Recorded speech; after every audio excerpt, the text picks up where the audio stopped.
Doctor Baba Saheb Ambedkar open university.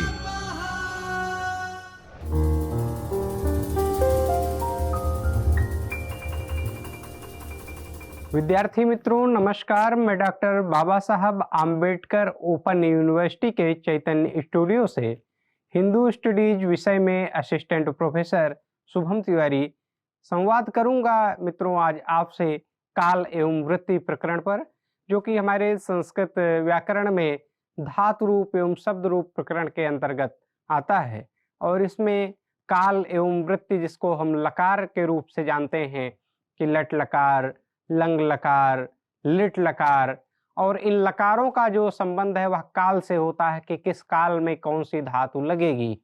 जैसे धातु के जो भी रूप होते हैं, अंग्रेजी में जिनको अलग तरह से रूपों का प्रयोग होता है, ऐसे संस्कृत में भी एक रूप प्रयोग करने का एक प्रकरण है, और उसमें कौन सी धातु की कहाँ पर उपयोगिता है, कौन सी धातु का प्रयोग कैसे होगा, किस लकार की, किस काल की धातु कहाँ पर प्रयोग की जाएगी।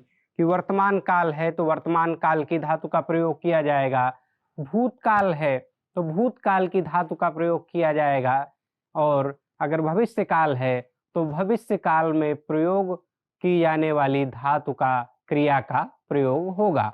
तो कैसे जो काल एवं वृत्तियां, जिनको टेंसेज एंड मूड्स कहा गया है, इसमें इनकी 10 की संख्या संस्कृत व्याकरण में बताई जाती है। इसमें वर्तमान काल में लट लकार जो है वह वर्तमान काल को बताता है, वर्तमान काल में लट लकार का प्रयोग किया जाता है। फिर लोट लकार है, ये आज्ञार्थक होता है, प्रवर्तना या आज्ञा देने के अर्थ में। यदि किसी को कहा जाएगा यह कार्य करो, संस्कृत में अगर उसका कोई वाक्य बनता है, यह कार्य करो, गुरु शिष्य को आदेश दे, पिता पुत्र को आदेश दे, स्वामी जो है वह अपने सेवक को, नौकर को आदेश अगर देता है, तो वहां पर लोट लकार का प्रयोग किया जाता है। विधि या चाहिए के अर्थ में लिंग लकार का प्रयोग किया जाता है। ये इनके साथ में इनकी अंग्रेजी जो है, इंग्लिश भी दी हुई है कि प्रेजेंट टेंस हो गया है, इंपेरेटिव मूड है, फिर पोटेंशियल मूड, ऐसा करके।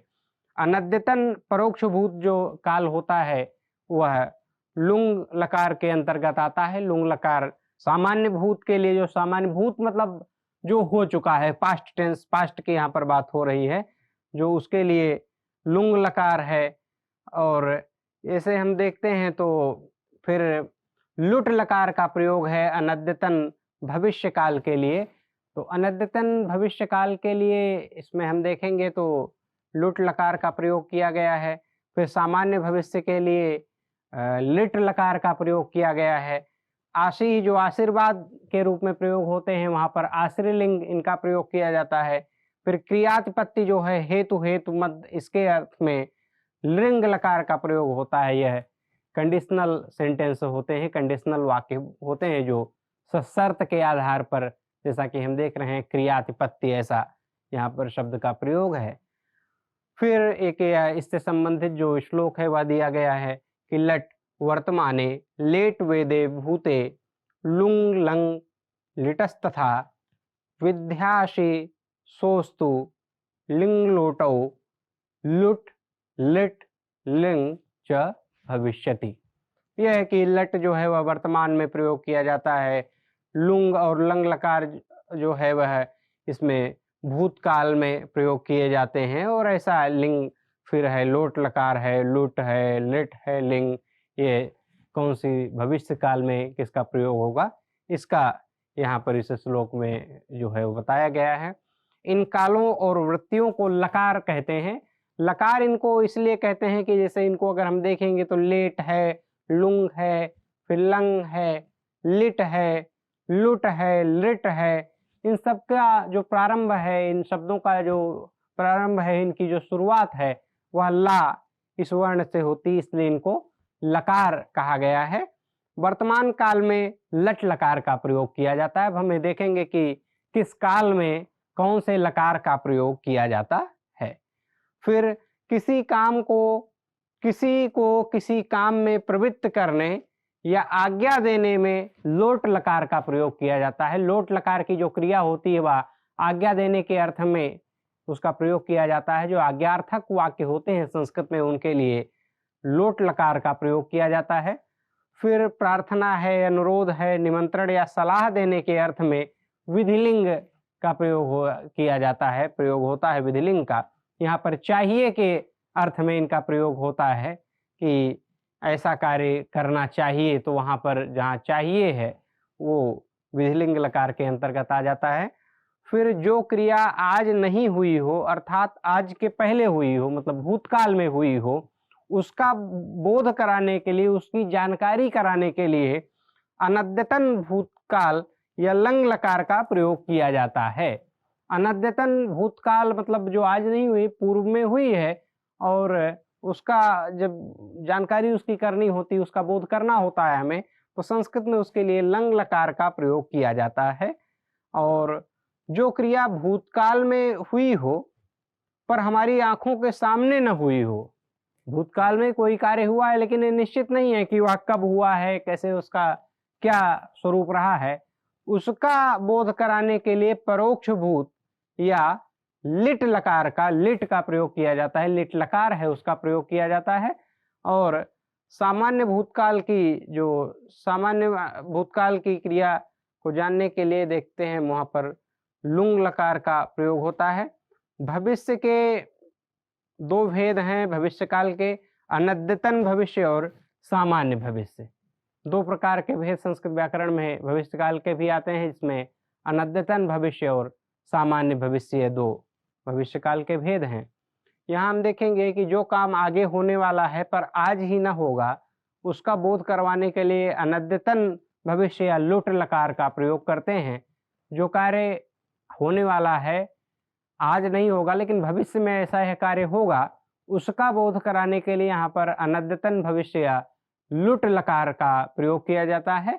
और सामान्य भविष्य या लिट का प्रयोग, जो लिट लकार है उसका प्रयोग सभी भविष्य या आगे होने वाली क्रियाओं का बोध कराने के लिए, जो भविष्य में कोई भी ऐसी क्रिया होने वाली, वहाँ पर भविष्यति है, भविष्यता, ये जो रूप उसमें बनते हैं, तो वह लिट लकार के अंतर्गत आते हैं कि यह कार्य भविष्य में होगा या वह जाएगा। सह गमिष्यति, मतलब इसमें जो गमिष्यति ऐसे जो धातु आते हैं क्रियाओं का जहाँ पर प्रयोग होता है, तो वह लिट लकार के अंतर्गत आता है। लिट लकार का प्रयोग जो है वह सामान्य भविष्य या जो भी भविष्य की सभी जो क्रियाएं ऐसी होने वाली हैं उनके लिए लिट लकार का प्रयोग किया जाता है। इसमें जो संस्कृत व्याकरण के लकार प्रकरण के अंतर्गत हम इसको देख रहे हैं। फिर जो क्रिया भूतकाल में हुई हो पर हमारे सामने न हुई हो, उसके लिए हमने देखा कि लिट लकार का प्रयोग है। फिर भविष्य में जो होने वाले हैं उनमें अनद्यतन भविष्य के लिए लुट लकार का प्रयोग करते हैं। सामान्य भविष्य के लिए लिट लकार का प्रयोग किया जाता है। सामान्य भविष्य या भविष्य में होने वाली ऐसी जो सभी क्रियाएं हैं उनके लिए यहाँ पर देख रहे हैं कि लिट लकार का प्रयोग किया जाता है। फिर किसी को आशीर्वाद देने के अर्थ में आशीर्लिंग या लोट का भी कभी कोई ऐसा प्रयोग करते हैं। आशीर्लिंग, जो आशीर्लिंग, इसकी भी एक धातु का एक प्रकार है लकार का, इसका प्रयोग किया जाता है जब दो क्रियाओं में कार्यकरण भी हो, अर्थात जब एक क्रिया का होना दूसरी क्रिया के होने पर निर्भर होता हो। जैसे कि यदि वह ऐसा करता तो ऐसा होता, जैसे एक हम उदाहरण देख रहे हैं कि यदि वह पढ़ती तो जरूर पास हो जाती या परीक्षा में जरूर सफल हो जाती। यदि सा अपठिष्यत तर्हि नूनम सा परीक्षायाम उत्तीर्णः अभविष्यत्, कि यदि उसने पढ़ा होता तो वह परीक्षा में पास हो जाती या परीक्षा में उत्तीर्ण हो जाती।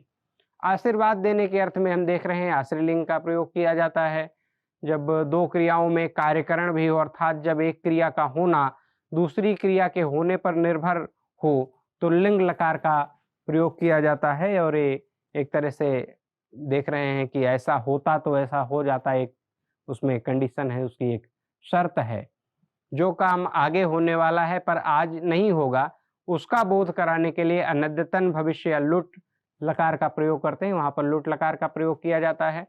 सामान्य भविष्य या लिट का प्रयोग सभी भविष्य या आगे होने वाली क्रियाओं का बोध कराने के लिए, भविष्य में होने वाली किसी भी प्रकार की जो क्रिया है उसका बोध कराने के लिए, उसकी जानकारी कराने के लिए लेट लकार का प्रयोग किया जाता है। फिर भविष्य के 2 भेद हैं, जैसा कि हम देख रहे हैं, अनद्यतन भविष्य और सामान्य भविष्य। सामान्य भूतकाल की क्रिया बताने के लिए लुंग लकार का प्रयोग किया जाता है। इसमें लंग लकार का भी प्रयोग जो है वह भूतकाल में होता है। जो क्रिया आज नहीं हुई है, अर्थात आज के पहले हुई है, उसका बोध कराने के लिए अनद्यतन भूतकाल या लंग लकार का प्रयोग होता है। भूतकाल में जो क्रिया हुई है उसके लिए लंग लकार का प्रयोग किया जाता है। प्रार्थना, अनुरोध, निमंत्रण या सलाह देने के अर्थ में विधिलिंग का प्रयोग किया जाता है। यह चाहिए के अर्थ में ऐसी धातु का प्रयोग होता है। किसी को किसी काम में प्रवृत्त करने या आदेश देने के अर्थ में, आज्ञा देने के अर्थ में लोट लकार की क्रिया का प्रयोग होता है। लोट लकार जो है वह आज्ञार्थक होता है, आज्ञा देने के रूप में उसका प्रयोग होता है। यह इससे संबंधित एक श्लोक है इसमें कि लट वर्तमाने, लट जो है वर्तमान काल में, लेट वेदे भूते लुंग लंग लिट तथा विद्या शिशोस्तु विंग लोटो लूट लिट लिंग च भविष्यति। यह श्लोक है। इन कालों और वृत्तियों को लकार भी कहते हैं, इनको लकार कहा जाता है, हम जानते हैं। क्योंकि लकार किस लिए कहते हैं, चाहे वह लट हो, लेट हो, लुंग है, लंग है, लिट है, फिर लिंग, लोट, लुट, लिट, लिंग, कोई भी हम इसमें देख रहे हैं, उसका जो प्रारंभ है वह ला इस वर्ण से होता है, इसलिए इनको लकार कहा गया। प्रारंभ होने वाले सब ला से ये वर्ण हैं, इसलिए इनको लकार कहा गया। और क्रियात्पत्ति हेतुभूत, इसमें जैसा कि हम देख रहे हैं, क्रियात्पत्ति या हेतु मद में लिंग लकार का प्रयोग है। आशीर्वाद के अर्थ में आशीर्लिंग का प्रयोग है। सामान्य भविष्य के लिए लिट का प्रयोग है। अनद्यतन भविष्य के लिए लुट का प्रयोग किया गया। सामान्य भूत के लिए लुंग का प्रयोग है। और इसमें देखते हैं अनद्यतन परोक्ष भूत के लिए लुंग का प्रयोग है। यहाँ पर विधि या चाहिए के अर्थ में लिंग का प्रयोग है। ये संस्कृत के जो भी अपनी धातुएं हैं, इसमें काल और वृत्तियों के अंतर्गत इनका हमने अध्ययन किया। अगले संवाद सत्र में हम पुनः फिर किसी प्रकरण पर चर्चा करेंगे। तब तक के लिए आप सभी को नमस्कार, धन्यवाद। स्वाध्यायः परम